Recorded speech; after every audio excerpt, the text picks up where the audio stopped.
Hello, good evening everyone. बीबी study में एक बार फिर से आपका हार्दिक स्वागत है। मैं Balwant Singh, health sanitary inspector की प्रीवियस ईयर एमसीक्यूज अपना सेशन चल रहा है, जिसका लेक्चर नंबर 6 आपके लिए लेकर आए हैं, जिसमें अपने जितने भी एग्जाम्स जो हुए हैं दिसंबर 2024 तक, उन एग्जाम से जो क्वेश्चन आए हैं, पीवाईक्यूज जो रहे हैं, उन पीवाईक्यूज को अपने कवर अप कर रहे हैं। उसका 6 लेक्चर आपके लिए लेकर आए हैं। तो सभी विद्यार्थियों का सेशन में हार्दिक स्वागत है। चलिए, बिना आपका ज्यादा वक्त जाया करते अपने आज के सेशन का फर्स्ट क्वेश्चन, जो कि क्वेश्चन नंबर 126 रहने वाला है, उसको स्टार्ट करते हैं। और आपको बता दें, क्वेश्चन नंबर 126 से पहले के जो क्वेश्चन है वो आपको प्लेलिस्ट में मिल जाएंगे। तो क्वेश्चन नंबर 126 आपकी स्क्रीन पर रेडी है। सभी विद्यार्थियों का स्वागत है। निम्नलिखित में से कौन सा विटामिन खाना पकाने के समय आसानी से नष्ट हो जाता है? Which of the following vitamin is easily destroyed during cooking? आपको बताना है, भोजन पकाते समय जब हमने कुकिंग करते हैं, भोजन को जब अपने पकाते हैं, कुकिंग का कार्य करते हैं, तो उस समय कौन सा विटामिन आसानी से इजीली डिस्ट्रॉय हो जाता है? Vitamin C, vitamin A, vitamin E और विटामिन डी। लिए देखते चलें, vitamin C, vitamin E, vitamin A और विटामिन डी। तो यहां बात करें, क्योंकि जो विटामिन होते हैं वो मुख्य रूप से सोल्यूबल नेचर के कारण ये अपने इनको दो पार्ट्स में डिवाइड करते हैं। या तो होते हैं ये वाटर सोल्यूबल, या होता है ये फैट सोल्यूबल। तो बात करें A, vitamin A, D, vitamin E और के, ये तो होते हैं आपके फैट सोल्यूबल, और वहीं विटामिन बी और जो सी है वो होते हैं आपके वाटर सोल्यूबल। तो यहाँ जो करेक्ट आंसर होगा वो आपका ऑप्शन ए रहने वाला है, विटामिन सी। क्योंकि ये क्या है, वाटर सोल्यूबल है। ये क्या होता है, आसानी से वाटर में घुलनशील होता है, और इन्हीं गुणों के कारण ये क्या हो सकता है, कुकिंग में आसानी से डिस्ट्रॉय हो सकता है। तो ये ऑप्शन क्या रहेगा, इसका बिल्कुल करेक्ट रहने वाला है। क्वेश्चन नंबर 127, पर्नीशियस एनीमिया किस विटामिन की कमी से होता है? Pernicious anaemia is caused by the deficiency of which vitamin? Vitamin B, vitamin B12, vitamin C और विटामिन डी। आपको बताना है पर्नीशियस एनीमिया, जो क्या है, एनीमिया का एक प्रकार है। पर्नीशियस एनीमिया, एनीमिया का ही क्या है, एक प्रकार है, वो आपको बताना है क्वेश्चन नंबर 127 के लिए। ये जो पर्नीशियस एनीमिया है, ये किसकी वजह से होता है, कौन से विटामिन की वजह से होता है?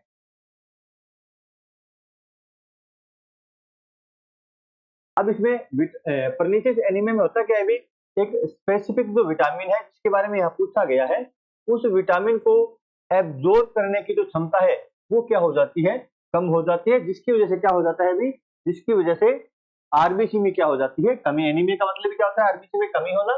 तो यहाँ किसी विशेष विटामिन के कारण ऐसा हो रहा है, उसके बारे में आपको बताना है। बी आंसर आ रहा है सभी बच्चों का, तो बिल्कुल करेक्ट है, विटामिन B12। बी ऑप्शन आपका करेक्ट रहेगा। क्या होता है भी इसमें, विटामिन B12 का जो एब्जॉर्प्शन है उसमें क्या आ जाती है, कमी आ जाती है, जिससे आरबीसी में क्या हो सकती है, कमी हो सकती है, और पर्नीशियस एनीमिया, जो एनीमिया का एक प्रकार है, वो हो जाता है। बी ऑप्शन क्या रहेगा इसका सही, विटामिन B12 इसका राइट आंसर होगा, option B, vitamin B12, option B. चलते हैं नेक्स्ट क्वेश्चन की तरफ। क्वेश्चन नंबर 128, सामुदायिक जल आपूर्ति में फ्लोराइड की अनुशंसित मात्रा कितनी होनी चाहिए? What should be the recommended amount of fluoride in community water supply? आपको बताना है, वाटर सप्लाई जो कम्युनिटी वाटर सप्लाई, सामुदायिक रूप से जो वाटर सप्लाई हो रही है, उसमें फ्लोराइड की अनुशंसित मात्रा कितनी है? 0.1 ppm, 0.5 ppm, 1.0 ppm या फिर 2.0 ppm? आपको बताना है कि क्योंकि आपको पता है जो वाटर में जो फ्लोराइड होता है वो क्या है, हमारे खास करके दांतों के लिए क्या है, आवश्यक है, लेकिन इसकी जरूरत से कम मात्रा से क्या होगा, फ्लोराइड की कमी हो जाएगी, और ये अगर एक्सेस रहता है तो उससे क्या हो सकता है, डेंटल फ्लोरोसिस नामक रोग हो सकता है। आपको बताना है अनुशंसित मात्रा कितनी है, क्वेश्चन नंबर 128 के लिए। अलग अलग बच्चों के अलग अलग आंसर आ रहे हैं, लगभग जैसा कि मैं देख पा रहा हूँ स्क्रीन पर, सी आंसर ज्यादातर बच्चों का आ रहा है, तो बिल्कुल करेक्ट है, 1.0 ppm। बात करें 0.1 ppm और 0.5 ppm, तो ये क्या है, इसमें फ्लोराइड की क्या रह जाएगी, कमी रह जाएगी, जो दांतों के लिए लाभदायक नहीं है। और वही 2.0 की बात करें तो ये क्या होता है, इसकी एक्सेस मात्रा होती है, जिससे क्या हो सकता है, आपको डेंटल फ्लोरोसिस नामक रोग हो सकता है। तो सी ऑप्शन क्या रहेगा यहाँ पर करेक्ट आंसर आपका आने वाला है क्वेश्चन नंबर 128 के लिए। क्वेश्चन नंबर 129, मानव शरीर में अधिकतम पोषक तत्व पाचन तंत्र के किस भाग से अवशोषित होते हैं? बिल्कुल एक सिंपल सा क्वेश्चन है। From which part of the digestive system are maximum nutrients absorbed in human body? छोटी आंत, स्मॉल इंटेस्टाइन, बड़ी आंत, लार्ज इंटेस्टाइन, लीवर या फिर स्टोमक? आपको बताना है जिस भी भाग के द्वारा अधिकतर न्यूट्रिएंट्स का अब्जॉर्प्शन हो रहा है उसमें ऐसा कौन सा अंग होते हैं, इसमें कौन सी स्ट्रक्चर होती है, कौन सी संरचना होती है उसमें, जिसकी वजह से ये अधिकतर अवशोषण का कार्य कर पाते हैं। स्ट्रक्चर का नाम भी आपको साथ में मेंशन करना है। क्वेश्चन नंबर 129 के लिए सभी विद्यार्थी आंसर कमेंट करेंगे। क्वेश्चन नंबर 129 के लिए सभी विद्यार्थी क्या करेंगे? आंसर यहाँ पर कमेंट करेंगे। Question number 129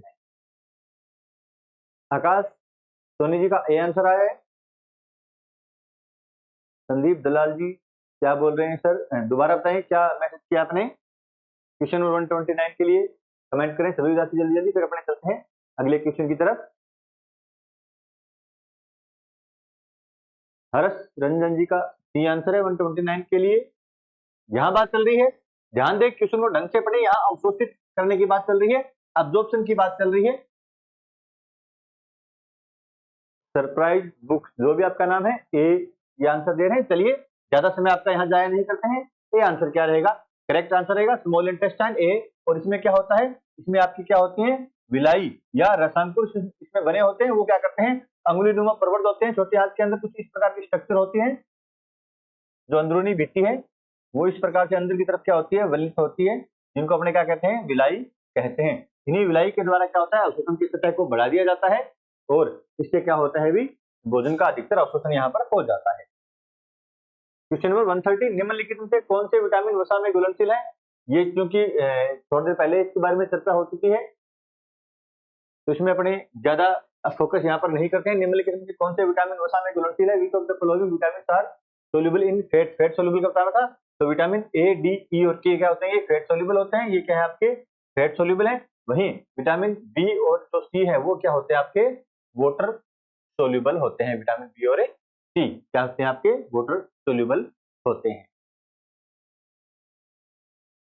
health and death statics करवा दीजिए। चलिए मुकुंद जी आपकी बात को जरूर अपने फोकस में लाते हैं। सेशन एंड होने के बाद एक बार जरूर आप कमेंट करें। सेशन एंड होने के बाद कमेंट बॉक्स में जरूर कमेंट करें। क्वेश्चन नंबर 131 भारी कार्य करने वाली वयस्क गर्भवती महिला के लिए अनुशंसित दैनिक ऊर्जा ग्रहण कितना है? What is the recommended daily energy intake for an adult pregnant women performing heavy work? आपको बताना है अडल्ट प्रेग्नेंट वुमेन के लिए जो क्या कर रही हो? हेवी वर्क में इंडल्ज हो, उसके लिए आपको बताना है कितनी कैलोरी भोजन की यहाँ आवश्यकता रहती है। ऑप्शंस आपकी स्क्रीन पर रेडी है। क्वेश्चन नंबर 131 के लिए 2100, 2500, 3200 या 2900 कैलोरी। Question number 131। क्वेश्चन को पूरा ढंग से पढ़ें, उसके बाद आंसर कमेंट करें।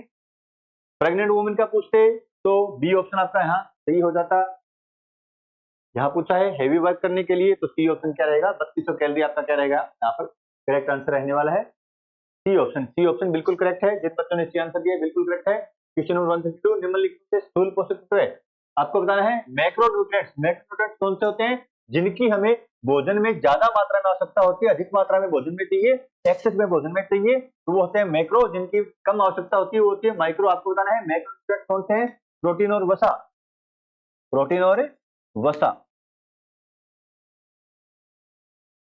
विटामिन ए और बी, विटामिन डी और सी और लोहा आयरन। क्वेश्चन नंबर 132 तो यहाँ बात करें विटामिन सी, चाहे विटामिन कौन से भी विटामिन हो उनकी बहुत कम मात्रा में हमें आवश्यकता होती है, तो ये आपके क्या है? माइक्रोन्यूट्रिएंट्स है। वहीं आयरन, लोहा या जो अन्य आपके खनिज तत्व होते हैं वो सभी के सभी क्या होते हैं? आपके माइक्रोन्यूट्रिएंट्स होते हैं। और यहाँ किसका पूछा है? यहाँ पूछा है मैक्रोन्यूट्रिएंट्स का। तो करेक्ट आंसर क्या रहेगा आपका? प्रोटीन और वसा। ये भोजन में हमें दैनिक रूप से इनकी बहुत ज्यादा आवश्यकता रहती है, तो ये ऑप्शन क्या रहेगा? यहाँ पर करेक्ट आंसर होगा। क्वेश्चन नंबर 133 चाट की मिलावट किए गए दूध में ब्लैंक स्पेस मिलाने पर नीला कलर, आपको बताना है कौन सा केमिकल मिला है तो नीला कलर आ जाता है। Blue colour comes when is added to milk adulterate with starch. अगर मिल्क में स्टार्च मिलाया गया है उसका परीक्षण करने के लिए स्टार्च टेस्ट किया जाता है, उसके लिए कौन सा केमिकल इस्तेमाल करते हैं? फिनोक्सिलिन, आयोडीन, सल्फ्यूरिक अम्ल या मिथाइल ऑरेंज, मेथिल ऑरेंज आपको बताना है। क्वेश्चन नंबर 133 के लिए क्वेश्चन नंबर 133 आपकी स्क्रीन पर है। आपको बताना है स्टार्च का परीक्षण करने के लिए दूध में अगर स्टार्च मिली हुई है उसका अपने को टेस्ट करना है, अगर वो टेस्ट में कलर ब्लू आ जाता है तो उसको कौन सा केमिकल हम यूज करते हैं? क्वेश्चन नंबर 133 के लिए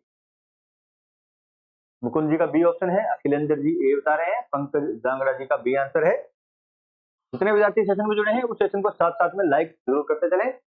पंकज जी का बी है, आकाश सोनी जी का बी है। चलिए बी ऑप्शन जिन बच्चों ने दिया है उनका बिल्कुल करेक्ट है। आयोडीन का घोल अगर अपने डालते हैं तो कलर कैसा हो जाता है? ब्लू हो जाता है। तो इसका मतलब है मिल्क में स्टार्च मौजूद है, इसको स्टार्च टेस्ट कहते हैं। क्वेश्चन नंबर 134, निम्नलिखित में से किसका पोषक मूल्य नहीं है? Which of the following does not have nutritive value? आपको बताना है किसका पोषक तत्व नहीं है। शरीर, आपको ये ध्यान रखना है कि इनमें से शरीर किसका पाचन, ह्यूमन बॉडी किसका पाचन नहीं कर पाती है, वो आपको बताना है। सेलुलोज का, स्टार्च का, ग्लूकोज का या फ्रक्टोज का। क्वेश्चन नंबर 134 के लिए जल्दी जल्दी आंसर कमेंट करें। क्वेश्चन नंबर 134 के लिए आपको आंसर कमेंट करना है। जो विद्यार्थी सेशन में पहली बार जुड़े हैं, नए जुड़े हैं, उस सेशन को साथ साथ में लाइक करते चलें। इसके अलावा वो हेल्थ सैनिटरी इंस्पेक्टर का कोर्स वगैरह लेना चाहते हैं, टेस्ट सीरीज वगैरह ज्वाइन करना चाहते हैं, तो स्क्रीन पे नंबर प्लेस हो रहे हैं, वहां से आप संपर्क कर सकते हैं। इसके अलावा डिस्क्रिप्शन बॉक्स में आपको लिंक में मिल जाएगा। सरप्राइज बुक जो भी आपका नाम है, कोशिश कर रहे हैं जितनी ज्यादा क्लासेस बुक है वो आपके लिए लेकर आने की। निम्नलिखित में से किसका लगभग सभी बच्चों का ए आंसर है। बिल्कुल, हमारे बॉडी में ऐसा कोई अंग नहीं बना जो सेलुलोज का पाचन कर सके। सेलुलोज को पचाने के लिए हमारे शरीर में कोई भी अंग नहीं बना है, कोई भी हमारे शरीर में से एंजाइम नहीं है सेलुलोज को पचा के, इसीलिए इसका कोई पोषक मूल्य हमारे लिए नहीं है। ए ऑप्शन क्या रहेगा इसका? बिल्कुल करेक्ट यहाँ पर रहने वाला है। क्वेश्चन नंबर 135, भारत सरकार द्वारा राष्ट्रीय पोषण नीति कब लागू की गई थी? नेशनल न्यूट्रिएंट पॉलिसी, एनएनपी, इसकी शॉर्ट फॉर्म बहुत बार आती है, फुल फॉर्म पूछ ली जाती है, ध्यान रखें। एनएनपी नेशनल न्यूट्रिशन पॉलिसी कब इंप्लीमेंट की गई थी भारत सरकार के द्वारा? 1990 में, 1993 में, 2004 में या 2006 में? क्वेश्चन नंबर 135 के लिए आपको यहाँ पर कमेंट करना है। क्वेश्चन नंबर 135 के लिए जल्दी जल्दी कमेंट करें, फिर अपने अगले क्वेश्चन की तरफ चलते हैं। तो बात करें यहाँ जो करेक्ट आंसर रहने वाला है वो आपका 1993, 1993 क्या रहेगा आपका बिल्कुल करेक्ट आंसर? बी ऑप्शन इसका क्या आएगा? बिल्कुल करेक्ट आंसर यहाँ पर आने वाला है क्वेश्चन नंबर 135 का। चलते हैं क्वेश्चन नंबर 136 की तरफ।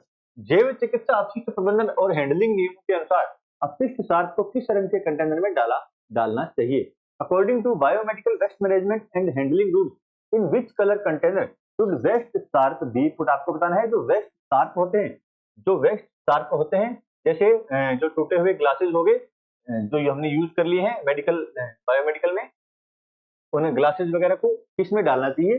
सफेद कंटेनर में, येलो कंटेनर में, रेड कंटेनर में या फिर ब्लैक कंटेनर में? क्वेश्चन नंबर 136 के लिए आपको कमेंट करना है। संदीप दलाल जी का ए आंसर है। सरप्राइज बुक जो भी आपका नाम है, नाम साथ में कमेंट करें, क्वेश्चन नंबर साथ में मेंशन करें। आकाश सोनी जी का भी ए आंसर है। गेम चेंजर का भी ए आंसर है। पंकज जांगड़ा जी, बिल्कुल सभी बच्चों का बिल्कुल करेक्ट आंसर है। ए आंसर यहाँ पर करेक्ट रहने वाला है। बाकी जितने भी बॉक्सेस हैं उनके बारे में आपको जल्दी से बताते चले साथ साथ में कि जो अलग अलग कलर के बॉक्सेस हैं उनको किस प्रकार से यूज किया जाता है। तो सबसे पहले बात करेंगे भी तो साइटोटॉक्सिक जो ड्रग है उनको ब्लैक कलर के बॉक्स में डाला जाता है। जो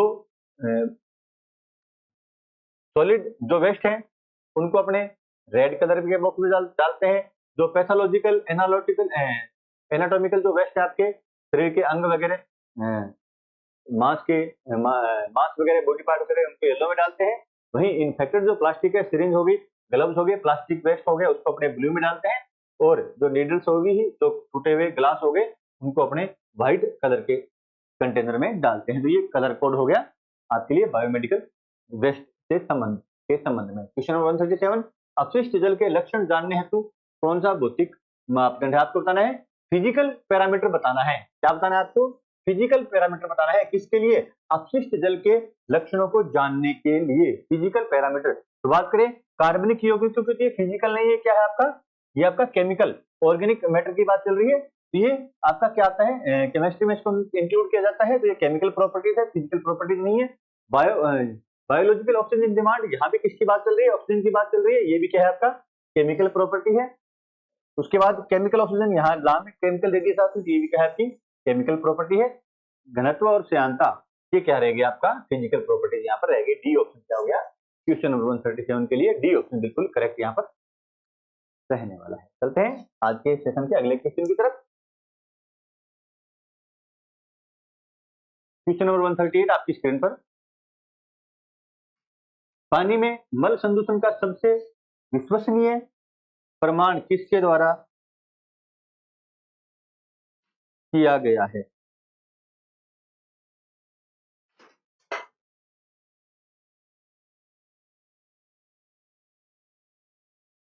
कोलिफॉर्म बैक्टीरिया, क्लोस्ट्रीडियम, प्रिफ्रिजेंस, स्ट्रेप्टोकोकस या फिर क्लोस्ट्रीडियम बेल। तो यहाँ आपको बता दें कि पानी में मल संदूषण का जो प्रमाण है वो आपको किससे मिलता है? ये आपने बहुत सारी बार ये क्वेश्चन आता भी है, कोलिफॉर्म बैक्टीरिया की वजह से। तो ये ऑप्शन क्या रहेगा? जब कैलिफॉर्म बैक्टीरिया की संख्या बढ़नी शुरू हो जाए पानी में, इसका मतलब क्या है? जल आपका क्या हो चुका है? संदूषित हो चुका है। कैलिफॉर्म बैक्टीरिया क्या है? एक आपका बायो इंडिकेटर है, किसके लिए? जल संदूषण को बताने के लिए। ये ऑप्शन क्या रहेगा यहाँ पर करेक्ट यहाँ पर रहने वाला है। चलते हैं आज के सेशन के अगले क्वेश्चन की तरफ। क्वेश्चन नंबर 139, किस पद्धति में 24 घंटे में बहने वाले सीवेज की मात्रा को क्या कहा जाता है? जो सीवेज सिस्टम है उसमें लगातार नॉर्मल डेज में जो सीवेज बहता रहता है उस सीवेज की मात्रा को अपने क्या कहते हैं? सीवेज दर कहते हैं, या फिर ड्राई सीजन फ्लो कहते हैं, या आर्क इंडेक्स कहते हैं, या किचड़ कहते हैं। यहाँ बात चल रही है नॉर्मल 24 आवर में, जो नॉर्मल कंडीशन में हमेशा जो सीवेज प्रवाहित होता रहता है उसे अपने क्या कहेंगे? ड्राई सीजन फ्लो कहेंगे।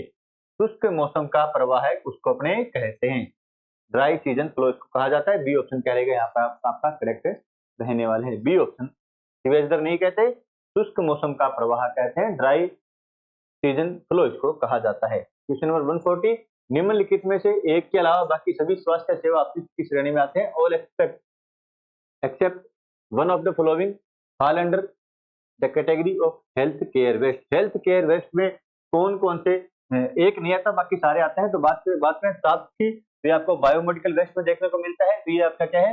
हेल्थ केयर वेस्ट यहाँ पर रहने वाला है।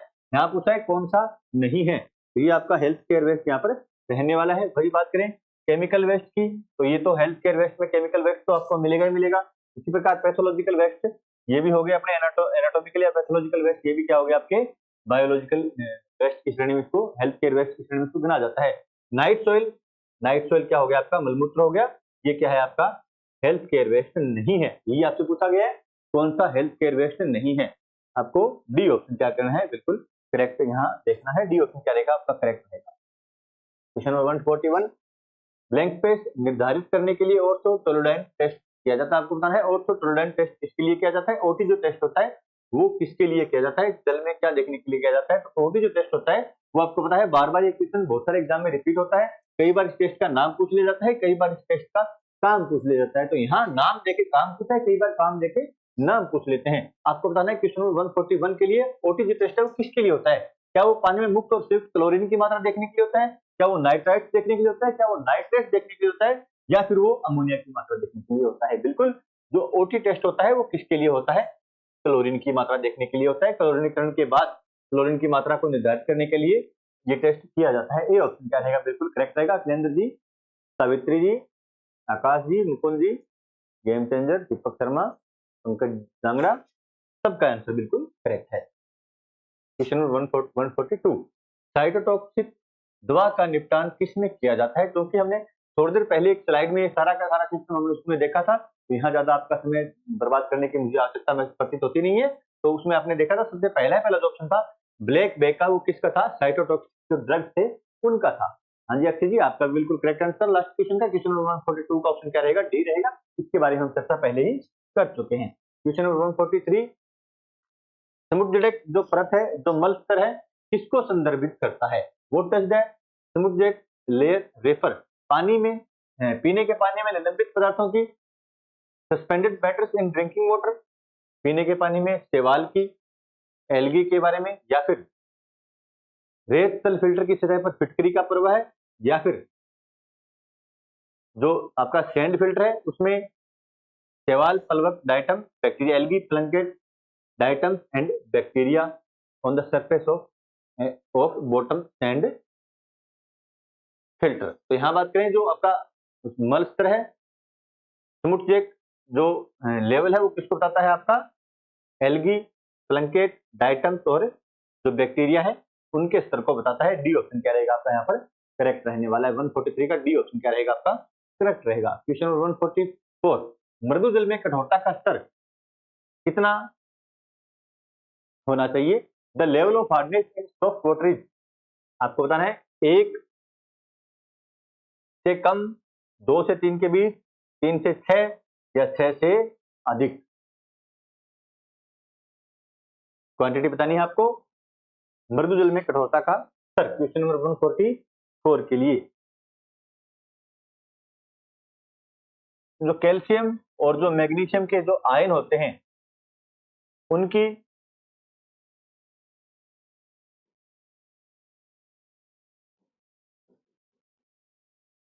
सांद्रता की यहाँ बात चल रही है। कैल्शियम और मैग्नीशियम आयनों के सांद्रता की बात चल रही है, तो यहाँ बात करें वो कितना होना चाहिए?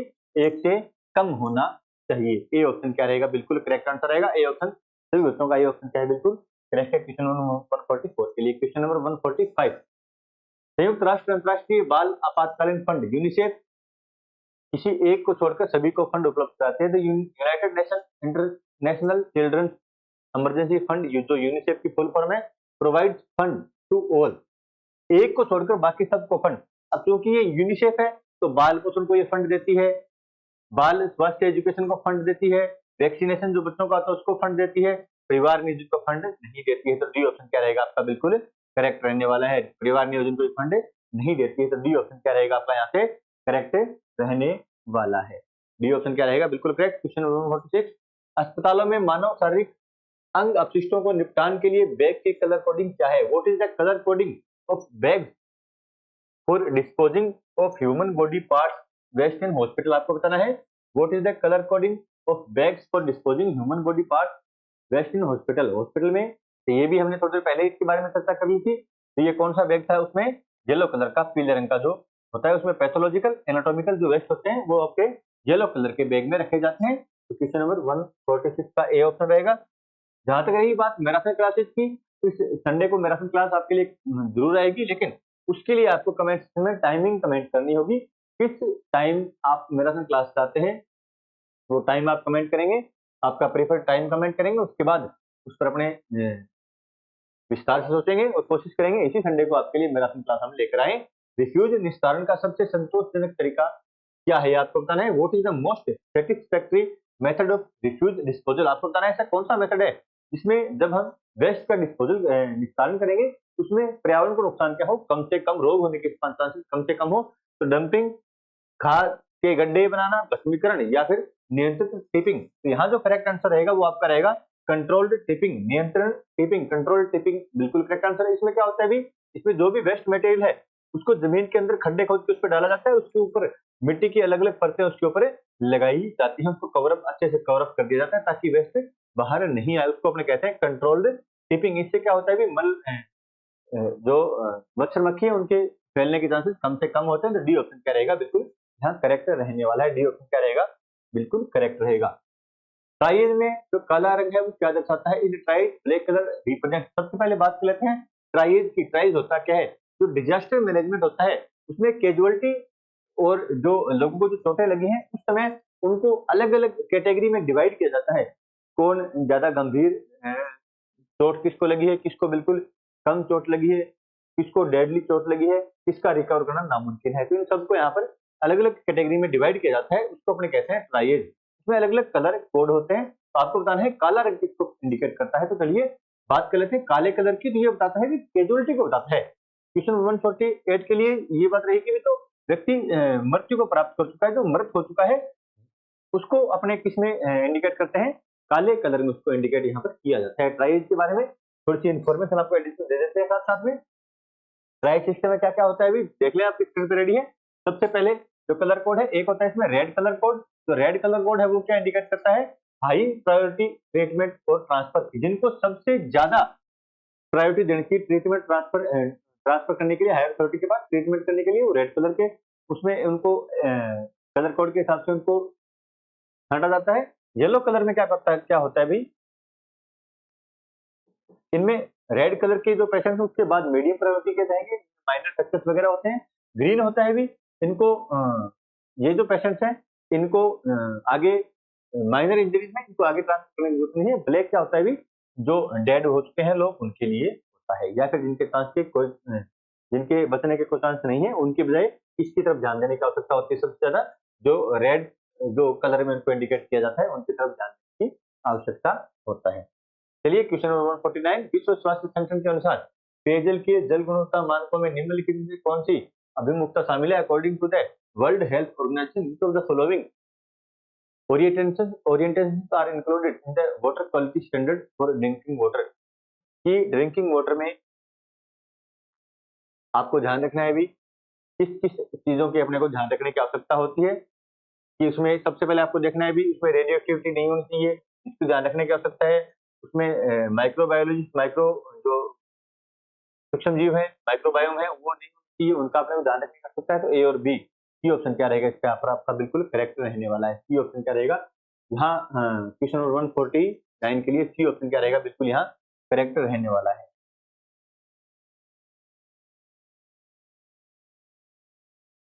अमन जी, चलिए आपकी बात की गौर करते हैं। नेक्स्ट क्लास में इस पर हम विस्तार से चर्चा करेंगे। आप कमेंट सेक्शन में भी एक बार ये आपका कमेंट कर दें, उसको हम पिन कर देंगे। तो जो विद्यार्थी होंगे इंटरेस्टेड होंगे, उसके बाद देखते हैं कितने विद्यार्थी इंटरेस्टेड है, उसके बाद आगे कदम उठाएंगे। निम्नलिखित में से किस एक को छोड़कर अन्य सभी मच्छरों के प्यूपा में लंबा साइफन? सबसे पहले बात करते हैं प्यूपा क्या होता है। प्यूपा होगी मच्छर का जो जीवन चक्र है उसकी एक स्टेज होगी, और साइफन क्या होता है भी इनमें ब्रीदिंग जो ऑर्गन होता है, ब्रीदिंग एंटीना होती है, उसको अपने साइफन के रूप में इसमें जानते हैं। अब बात कर रहे हैं भी निम्नलिखित में से किस एक को छोड़कर अन्य सभी मच्छरों में लंबा साइफन होता है, मतलब एक में लंबा साइफन नहीं होता है। क्या वो एडीज है, क्या वो क्यूलेक्स है, क्या वो प्लाज्मोडियम है, आपका मेंसोनिया है, या वो एनाफ्लीज है? क्वेश्चन नंबर 150 के लिए यहाँ बात करें, क्वेश्चन नंबर 150 का जो करेक्ट आंसर निकल के आएगा वो आपका एनाफ्लीज, बी ऑप्शन क्या रहेगा, बिल्कुल यहाँ करेक्ट रहने वाला है। तो ये थे आज के सेशन के 25 क्वेश्चन। उम्मीद करते हैं आज के सेशन का जो क्वेश्चन है वो आपको अच्छे लगे होंगे। एग्जाम से क्वेश्चन पूछे गए हैं, उन्हीं क्वेश्चन को हम आपके लिए लेकर आए थे। उम्मीद करते हैं क्वेश्चन ये आपको काफी ज्यादा पसंद आए होंगे, इंटरेस्टिंग रहे होंगे, आपके ज्ञान को थोड़ा बढ़ाने का कार्य करेंगे। इसके साथ साथ जो विद्यार्थी सेशन में फर्स्ट टाइम जुड़ रहे हैं या लाइव सेशन को बाद में रिकॉर्डेड रूप में देख रहे हैं, सभी विद्यार्थियों के लिए इंपॉर्टेंट इन्फॉर्मेशन है। फुल बेस वो देख सकते हैं बीबी स्टडी ऐप पर। टेस्ट सीरीज भी आपको कहाँ मिल जाएगी, बीबी स्टडी ऐप पर मिल जाएगी। और बहुत सारे बच्चों की डिमांड है मैराथन क्लासेस की, तो उस पर भी हम सोच रहे हैं इस संडे को मैराथन क्लास आपके लिए लेकर आया जाए। आज फ्राइडे है, डे आफ्टर टुमारो संडे रहने वाला है। तो इतने ज्यादा विद्यार्थी मैराथन क्लास में ज्वाइन करना चाहते हैं, तो वो सभी विद्यार्थी जितना ज्यादा हो सके मैक्सिमम सेशन एंड होने के बाद कमेंट सेशन में आप कमेंट करते चले।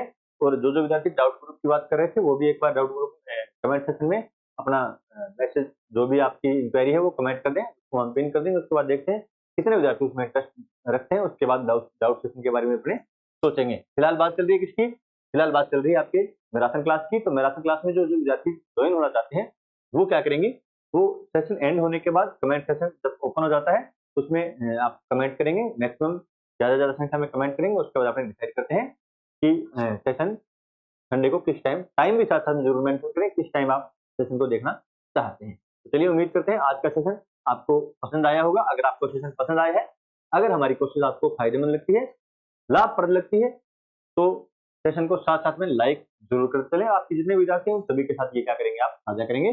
चलिए उम्मीद करते हैं नेक्स्ट सेशन में आप ज्यादा संख्या में जुड़ेंगे। तब तक के लिए जय हिंद, जय भारत।